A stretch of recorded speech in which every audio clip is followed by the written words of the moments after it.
En esta clase vamos a hablar de los estudios de imagen en rinología. Quien les habla, la doctora Paola Garcete, en conjunto con la doctora Ruth Benítez, bajo la tutela del profesor doctor Carlos Mena. Iniciamos hablando de la radiografía. Este es un estudio rápido, económico, permite determinar asimetrías óseas faciales, trazos de fractura, desviaciones del tabique, opacidades de las cavidades paranasales y erosiones óseas. Pero estos suelen ser insuficientes en detallar lesiones por sobreposición de estructuras. Las tres proyecciones radiológicas útiles en rinología son las proyecciones de Caldwell, Waters y la lateral. La proyección de Waters, también denominada nasomentoniana, permite obtener imágenes de los senos maxilares y en menor medida la pirámide nasal y del seno frontal. Los demás senos, incluso las celdas etmoidales anteriores, apenas tienen resolución. Para este estudio, el paciente se coloca con la cara en el soporte de la película, apoyando la nariz y el mentón, de ahí el nombre de nasomentoniana, y el rayo incide perpendicular a la película. La proyección de Caldwell, también denominada nasofrontal, aporta imágenes de los senos frontales, maxilares, del tabique, de los cornetes inferiores, de las celdillas etmoidales y los rebordes orbitarios. En este caso, el paciente se coloca con la cara en el soporte de la película, apoyando la frente y la nariz, de ahí el nombre de nasofrontal, y el rayo incide perpendicular a la película. La radiografía lateral permite evaluar los huesos propios, el seno frontal, el esfenoidal, la silla turca y la columna de aire de la rinofaringe. El paciente se coloca paralelo a la superficie de la película y el rayo incide perpendicularmente centrado en la nasofaringe. La tomografía es la técnica de elección para el estudio de las estructuras óseas del macizo facial y es la técnica que mejores datos aporta sobre la patología inflamatoria de los senos paranasales, de las fosas y también de las regiones limítrofes. En el caso de diagnóstico de tumores y malformaciones, también ofrece información precisa de su extensión y destrucción de las estructuras óseas afectadas, permitiendo hacer una planificación terapéutica precisa. Cuando vemos una imagen de tomografía, podemos clasificarla de acuerdo a su densidad en hiperdenso, isodenso e hipodenso. En las imágenes hiperdensas, también conocidas como densidad ósea, vemos una imagen blanca, ¿verdad? Y acá tenemos al hueso, por ejemplo. En este caso, los rayos no pasan. Luego tenemos isodenso. Aquí, por ejemplo, los rayos pasan parcialmente y podemos ver, por ejemplo, con esta densidad al músculo, a la grasa, a la piel, los tejidos blandos en general. También se le puede llamar densidad de partes blandas. Luego tenemos la imagen hipodensa. En este caso, los rayos pasan todo y se ve negro y es una densidad aérea. Las imágenes en la tomografía pueden procesarse con técnica ósea o de partes blandas, con la variación de la ventana. La que nosotros generalmente más utilizamos es la ventana ósea. Es la imagen que vemos a la izquierda. El estudio tomográfico básico incluye cortes axiales y coronales de alta resolución, mediante los cuales se puede valorar cualquier elemento anatómico. Mediante la reconstrucción también podemos tener el plano sagital. En general, toda lesión o estructura que se observe en un plano debe corroborarse en otro. Algunas estructuras se aprecian mejor en uno u otro plano. El corte coronal es el que permite mejor análisis de esta área. Nos permite valorar mejor el septo, los cornetes, los meatos, si los ostium de drenaje están libres o están ocluidos, si los senos paranasales están ocupados o no. El plano axial nos permite valorar mejor la relación antero-posterior de las lesiones con la cavidad nasal y los senos paranasales, así como con la nasofaringe. Nos permite también visualizar mejor las alteraciones de los huesos de la pirámide nasal. El plano sagital nos permite valorar mejor el techo de la fosa nasal y la silla turca, así como la extensión de lesiones a la rinofaringe. La tomografía también se puede realizar con el uso de contraste endovenoso. Este está indicado en la valoración de trastornos vasculares, tumorales o inflamatorios. En esta imagen, por ejemplo, se puede visualizar que la tumoración queda hiperdensa posterior a la administración de contraste. En cuanto a los límites óseos, en el primer corte podemos ver los huesos propios nasales. En el siguiente, las apófisis ascendentes del maxilar, la apófisis alveolar y la espina nasal anterior. En este último corte podemos observar el techo, limitado por la lámina cribosa del etmoides, la lámina papirácea, que forma la pared lateral de las fosas nasales, y la medial de la órbita. En cuanto al límite superior de la órbita, tenemos al hueso frontal. El límite lateral está compuesto por la apófisis cigomática del frontal y por la apófisis frontal del hueso cigomático. El piso de la órbita está compuesto por la apófisis cigomática del maxilar y por el cigomático. Los senos paranasales presentan múltiples variantes anatómicas que podemos encontrar en la tomografía. Es importante identificarlas, ya que además de ser un factor predisponente para la enfermedad rinosinusal, se deben tener en cuenta durante las cirugías endoscópicas nasales y paranasales. La adecuada descripción de las variantes anatómicas y su relación con estructuras críticas adyacentes sirven al cirujano como guía para evitar posibles complicaciones y garantizar un abordaje seguro durante la cirugía endoscópica sinusal. Entre las variantes anatómicas de los cornetes tenemos la incurvación paradójica de cornetes medios. Este se presenta cuando la convexidad del cornete medio es lateral y no medial, alejándose del septo nasal. Este puede asociarse a una incidencia más alta de sinusitis aguda y crónica. Luego tenemos la neumatización del cornete medio. El cornete medio puede estar neumatizado en su porción bulbosa, donde se conoce como concha bullosa bulbosa, en su porción lamelar, que se conoce como concha bullosa lamelar, o ambas, una concha bullosa extensa, disminuyendo la amplitud del infundíbulo etmoidal. Como variantes anatómicas menos frecuentes, se puede observar también neumatización de los cornetes superiores o presencia de cornetes medios supernumerarios. En cuanto a las variantes del etmoides, tenemos las celdillas de Ager-Nazi, que son las celdillas etmoidales más anteriores. Se diagnostican cuando en el corte coronal hay neumatización del dorso nasal anterior a la inserción del cornete medio. Su importancia radica en que su ubicación anterior, lateral e inferior al receso frontal, bordeando el ostium primario del seno frontal, provee un acceso quirúrgico al mismo. Estas pueden causar una obstrucción del receso frontal y su remoción permite permeabilizar el drenaje del seno. Luego tenemos las celdillas de Kuhn, que son celdillas etmoidales que se extienden al seno frontal, en estrecha relación con las celdillas de Ager-Nazi. Luego tenemos las celdillas de Odoni, que son celdillas etmoidales posteriores que se extienden sobrepasando posteriormente la pared anterior del seno esfenoidal y están localizadas entre el seno esfenoidal y el piso de la fosa craneal anterior. Continuando con las variantes del etmoides, tenemos a las celdillas de Haller, que son celdillas etmoidales infraorbitarias. Se observan localizadas a lo largo del piso orbitario, anterior a la boya etmoidal y adyacentes al ostium del antro maxilar. En un 88% se originan de las celdillas etmoidales anteriores y en un 12% de las celdillas etmoidales posteriores. La bulla etmoidal es una celdilla etmoidal anterior de mayor tamaño. Cuando es de un tamaño muy importante, se le conoce como bulla etmoidal gigante, y esta puede disminuir la amplitud o incluso ocluir completamente al meato medio. La apófisis unciforme puede encontrarse neumatizada, ahí se conoce como bulla uncinada, y eventualmente disminuir la amplitud del infundíbulo. La manipulación inadecuada de la bulla uncinada puede producir fracturas de la lámina papirácea o la lámina cribosa, con extensión a la órbita o complicaciones como trastornos olfatorios o fístulas del líquido cefalorraquídeo.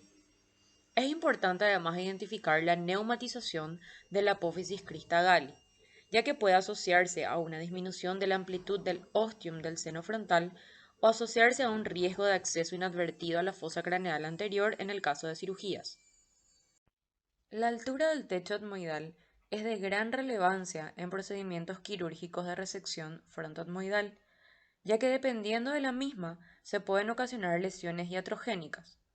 La configuración del techo etmoidal no siempre es simétrica en ambos lados, por lo que en la tomografía se debe medir en cada lado la distancia entre la lámina cribosa y el techo etmoidal anterior, que sería la altura de la lamela lateral de la lámina cribosa. Para esto existe una clasificación que es la clasificación de Queros. Este se divide en tres tipos. El tipo 1, en el cual esa distancia es menor a 3 milímetros, el tipo 2, en el cual la distancia es de 3 a 7 milímetros, y el tipo 3, más de 7 milímetros. Este tipo es el que tiene mayor riesgo para lesión iatrogénica. En cuanto a las variantes del esfenoides, tenemos la neumatización de la apófisis clinoide anterior o posterior.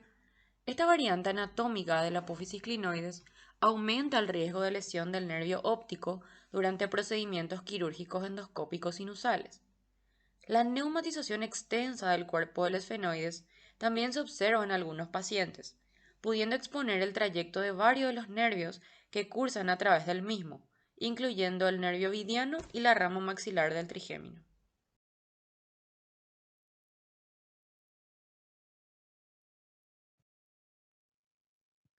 En cuanto a la resonancia magnética, nuestro objetivo es facilitar la comprensión de los conceptos técnicos de la resonancia, exponiéndolos de una manera sencilla, centrándonos en su aplicación a la práctica diaria. Las imágenes que obtenemos por resonancia son el resultado de la señal que emiten los protones. De todos los elementos que componen nuestro organismo, solo aquellos que presenten un número impar de protones tendrán la capacidad de emitir señal. Y de estos, el átomo de hidrógeno es el que más abunda en el cuerpo. Este átomo de hidrógeno lo vamos a encontrar principalmente de dos formas. Una es unido a un átomo de oxígeno formando el agua. O también podemos encontrarlo unido a átomos de carbono, lo que va a constituir la grasa.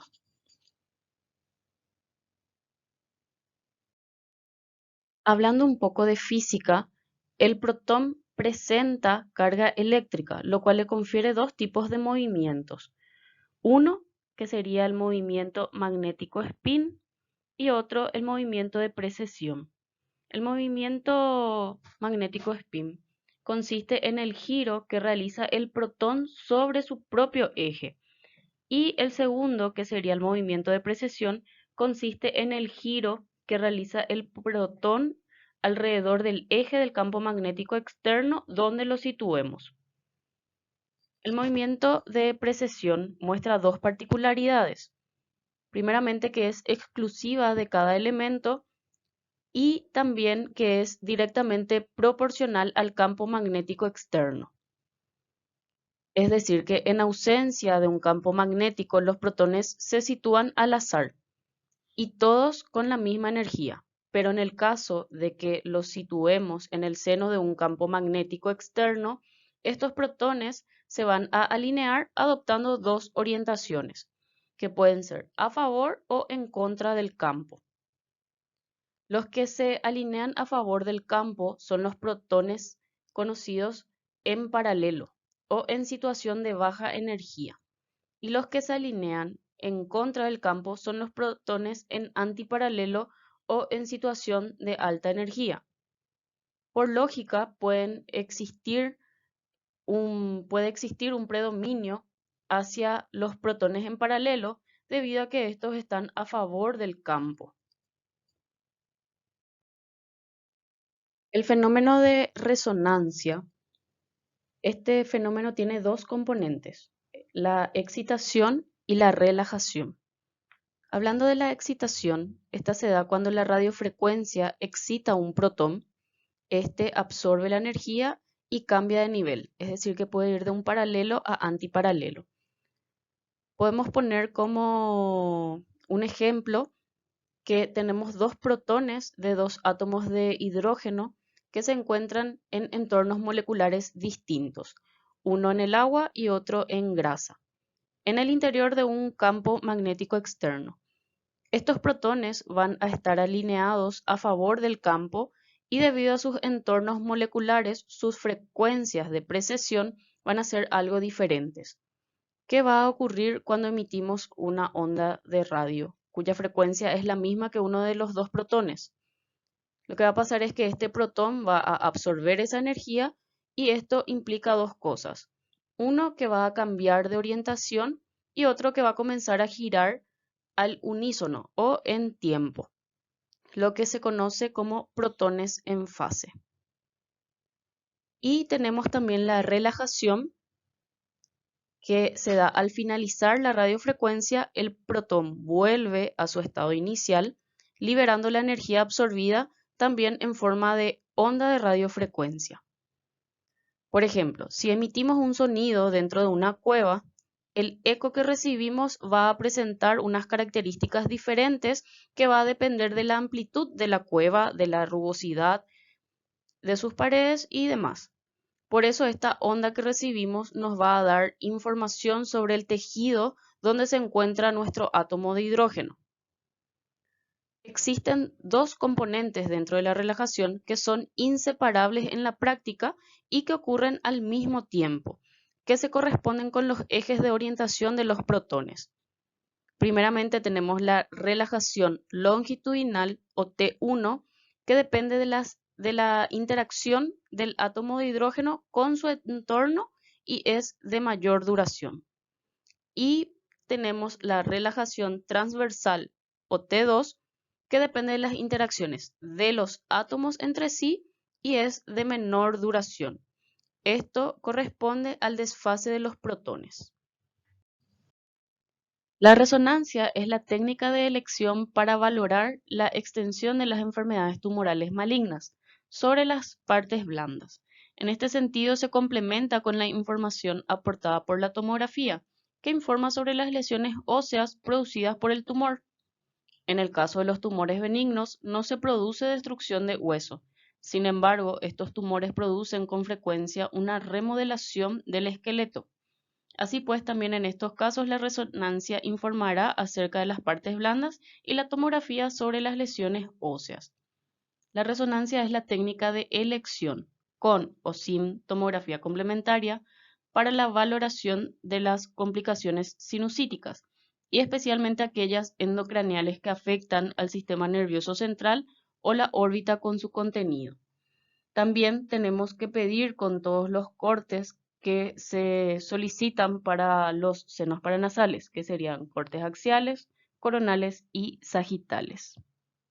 Los inconvenientes que tenemos con la resonancia magnética es que es un estudio de alto costo y de baja disponibilidad.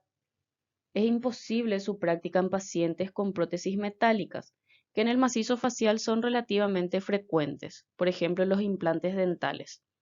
Los marcapasos y también, como se indicaba en la exploración mediante resonancia en otología, el estrés emocional que hace que en un número considerable de pacientes sea inviable la realización de la resonancia.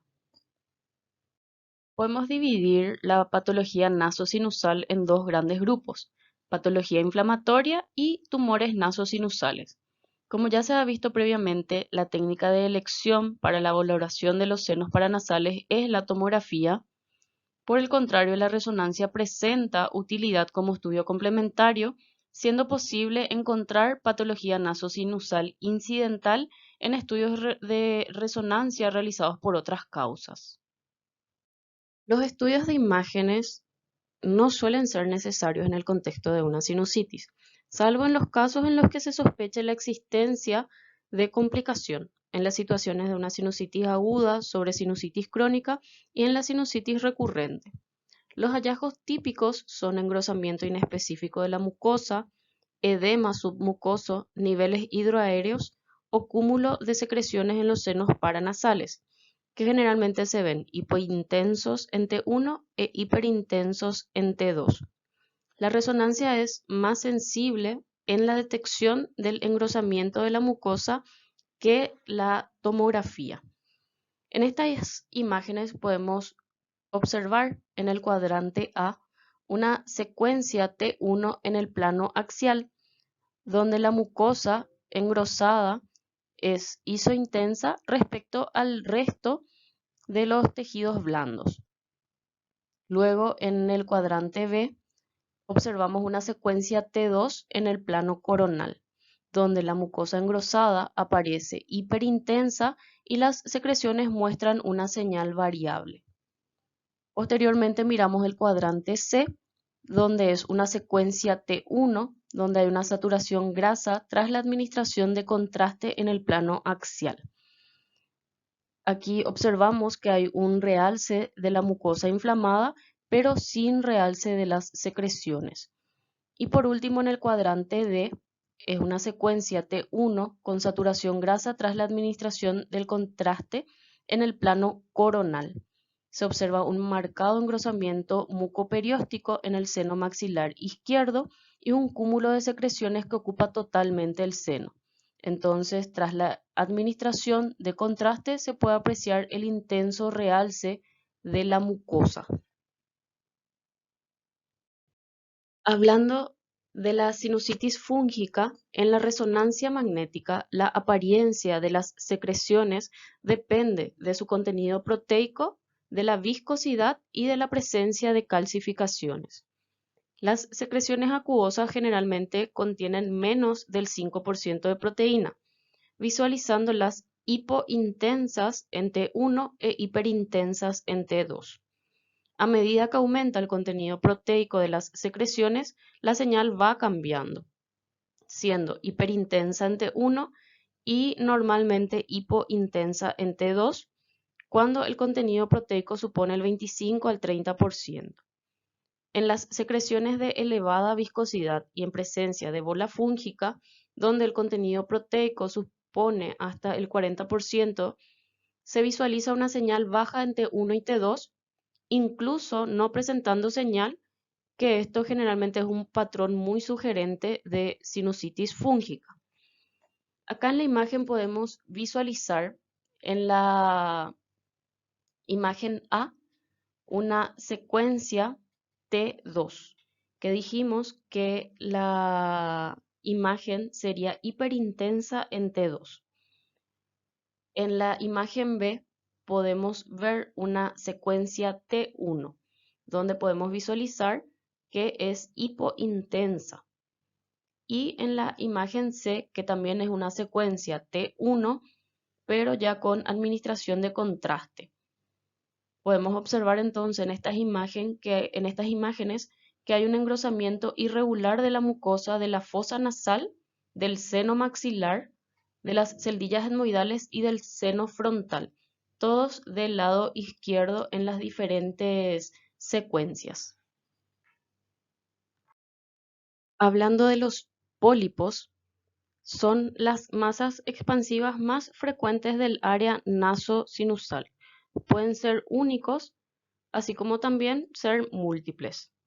En la resonancia generalmente se observan hipointensas en T1 e hiperintensas en T2. Pero esto va a depender de la intensidad de señal de estos pólipos, ya que es heterogénea en T1 y T2, dependiendo del contenido en agua y proteínas.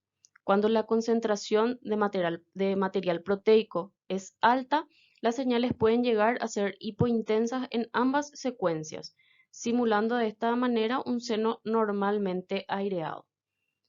En estas imágenes, en el cuadrante A, podemos observar una secuencia en T2 que dijimos que serían hiperintensas. Y en el cuadrante B podemos observar una secuencia en T1 que generalmente se ven hipointensas. Y ya en la imagen C se observa una saturación grasa en la secuencia T1 tras la administración de contraste. Entonces, en esta imagen lo que podemos ver es que se encuentran dos pólipos en el seno maxilar izquierdo y uno en la fosa nasal derecha. y en la secuencia T1 se identifican como imágenes redondeadas discretamente hiperintensas, que es, como mencioné, por su contenido proteico. En cuanto al pólipo androcoanal, es una lesión que crece en el seno maxilar, pudiendo ocasionar una opacificación completa y extenderse posteriormente a través del ostium hasta la cavidad nasal y la nasofaringe. Generalmente los pólipos etmo o esfenocoanal son raros. En esta imagen podemos observar una resonancia en secuencias de T2 con supresión de grasa. Se objetiva ocupación total del seno maxilar derecho por material hiperintenso que se proyecta a fosa nasal y nasofaringe en los cortes más posteriores. Siguiendo con el mucocele, se trata de una lesión expansiva y quística, delimitada por una membrana mucosa. Se forma por la acumulación de secreciones y descamación. A diferencia de los quistes de retención, los mucoceles rellenan completamente el seno y suelen producir dehiscencia de sus paredes. El seno frontal es el que se afecta con más frecuencia, seguido del etmoidal. La cavidad sinusal debe estar expandida para llegar al diagnóstico de un mucocele, llegando a ocasionar destrucción ósea. La apariencia en la resonancia depende, como ya mencioné anteriormente, depende del contenido proteico. En estas imágenes podemos visualizar en la imagen A, hay una secuencia T2, en la secuencia B podemos ver una secuencia T1 y en la imagen C ya una secuencia T1 pero con administración de contraste. Podemos observar una lesión excesiva que deforma la lámina perpendicular del etmoides y la lámina papirácea en las celdillas etmoidales izquierdas, discretamente hipointensa ante 2, isointensa ante 1 y con realce de su pared tras la administración del contraste. Siguiendo con los tumores, podemos encontrar tumores benignos y tumores malignos. Dentro de los benignos podemos encontrar el papiloma schneideriano, el angiofibroma de Kabum, osteoma, displasia fibrosa y el quiste periodontal o radicular. Dentro de los malignos podemos encontrar el carcinoma epidermoide, que es el más frecuente en un 80-90%, el linfoma, el carcinoma de glándulas salivales, el adenocarcinoma y el neuroblastoma olfatorio. Vamos a ir hablando un poco de cómo podemos ir viendo estas tumoraciones en la resonancia magnética. La displasia fibrosa es una enfermedad ósea idiopática que puede afectar a uno o múltiples huesos. Puede afectar a cualquier hueso craneofacial. Como podemos ver en la imagen, algunas de las características sería la señal intermedia en T1 e hipointensa en T2. Y tras la administración de contraste se observa un realce de moderado a marcado. En cuanto al angiofibroma, se trata de un tumor mesenquimal benigno, pero localmente agresivo, compuesto por elementos fibrosos y vasculares en proporción variable. Representa menos del 0,5% de todas las neoplasias nasofaringeas. En cuanto a las características, en la resonancia generalmente presenta una señal heterogénea en secuencias T1 y T2, con intenso realce tras la administración de contraste, que es lo que podemos observar en esta imagen. En el cuadrante A se observa una secuencia T2, en la imagen B se observa una secuencia T1 y en la C también corresponde a una secuencia T1, pero ya con la administración de contraste en el plano axial. Entonces lo que observamos aquí es una masa heterogénea de origen en la fosa pterigo-palatina derecha con extensión a la fosa nasal y al seno maxilar ipsilateral. Y ya tras la administración de contraste se aprecia un intenso realce heterogéneo.